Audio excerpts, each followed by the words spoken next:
Director reflect all members present, there are motion and a second to approve the agenda. So moved. Is there a second? Second. All in favor? Aye. All opposed? All right. This is folks who address the council here can address any item they would like, and you'll have 5 minutes pocket right in front of you, and we'll try to cut you off if you go over. So make another one. Take care. Here we go. My name is Angie Stark. I live in rural Plymouth, and I teach in Mason City at John Adams, and I'm here to represent the students and staff. Citizens of Mason City, the school staff and students are asking that the city close Birch Drive to motorized vehicles. Citizens want a biking and walking trail with roadblocks at both ends, allowing for parking at Illinois and Highway 122. This road is clearly dangerous and it's not a necessity. And the question is why? No homes are on this road. It curves around too close to the river with no guardrails and has a deteriorated pavement. And primary roads, 122 in Illinois, are maintained with sidewalks. So the fact of the matter is, Birch Drive is a safety concern, and the citizens and the city has chosen to repeatedly ignore the urgency to maintain it. In 2007, the City Council put off taking action on street improvements to Birch Drive and came to the consensus that they don't want to spend too much money on it. Then again in 2008, a City Council member viewed this road as a low priority after the flooding. And now the city has no immediate plans in the city improvement plan to resurface with no guarantees. It's clear the council, agrees it's not worth fixing or improvements would have been made by now. So I'm here to encourage the urgency. I asked the police department for an accident report, and since 2001, there have been 20 accidents reported. These include crossing the center line, which there isn't one, uncontrolled driving, driving too fast, swerving, loss of control, and the most recent, a fatality. The argument is, do we have to close every road someone's killed on? Obviously not. There's clearly a difference between this road and maintained roads. Under these specific circumstances, the city would be foolish not to close the road. The proximity to the high school, for one. Kids drive to and from school on their lunch hour. The curves, the deteriorated pavement with no intentions to be fixed, no guardrails, erosion making the road too close to the river, and then also current people who are walking and biking use this trail. There's no purpose for traffic. The school board and facilities committee have common language, that is, providing safe routes to school. Birch Drive is not a safe route. And route, what is that? Gets you from point A to point B, right? It doesn't get you anywhere.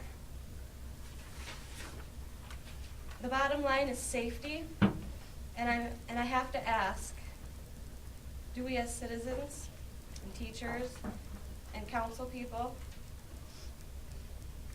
want another death on our conscience? I don't know if you have kids or not, but as I and other family members waited in the hospital, offering our support to Dale and Brenda and Sam,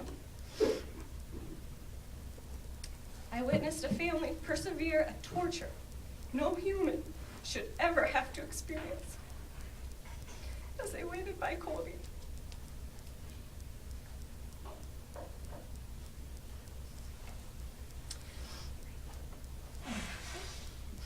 We have thousands of great kids graduating from Mason City High School, and our city is obligated to make sure that we have a safe community.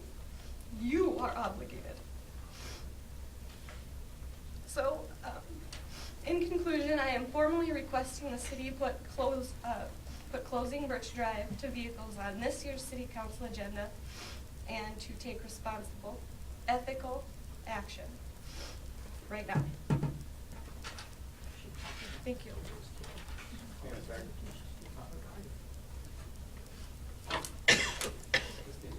I'm Anita Mishik, and I'm the superintendent of schools in Mason City and in Clear Lake, and I live at 927 South Indiana.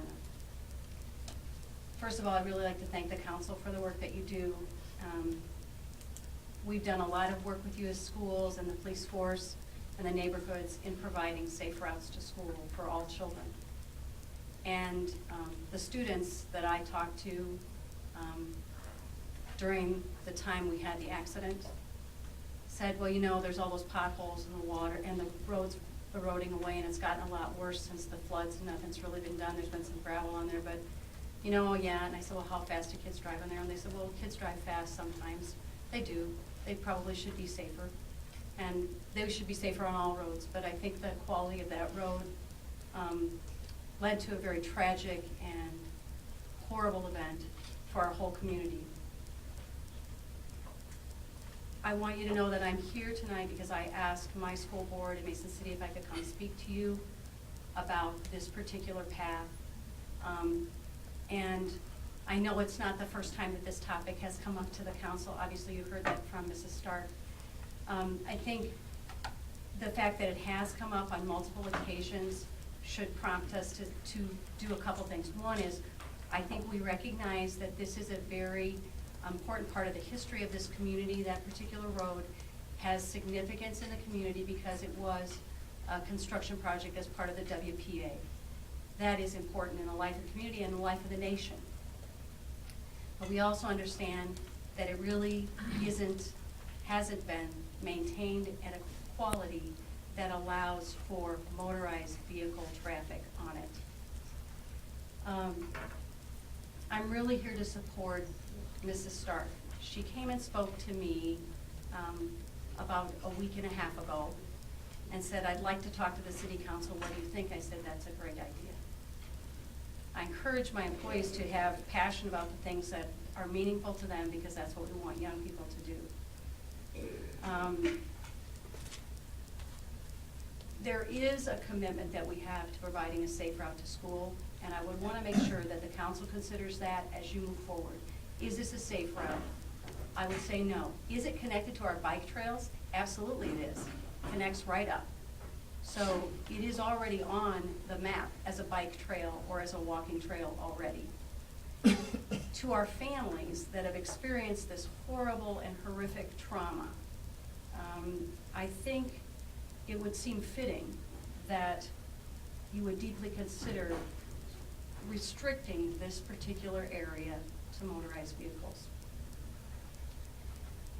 One of the things I had appreciated about Ms. Stark is that she did a lot of research around this topic. She wanted to know what the police reports were. And we know some things get reported and some things don't. So the statistics are limited as you would have it. But I think her understanding of the loss, and we don't want it to be a knee-jerk reaction. She's right, accidents happen every day. And unfortunately, we were hit with a couple right in a row of tragic situations that maybe prompted us to bring this to your attention. But I think it's not something that you've ignored in the past. I think it's something that you're aware of. And just would like you to consider that these are our kids. We want them to have a safe place and a safe way to get to and from school. As we look at that John Adams and High School campus, that's a $35 million project right now that we're going to do in renovating those two buildings. Some of grant money, some from stimulus money, some from silo that we can borrow against our silo money ahead of time. So we want to make sure that that whole campus is a safe place for our kids. And I appreciate all of the work that you do as council men and women for our community. You do not have an easy job. Any board member who's in your place would understand, and anybody who works with board members understands the complexity of your work. Thank you for your time.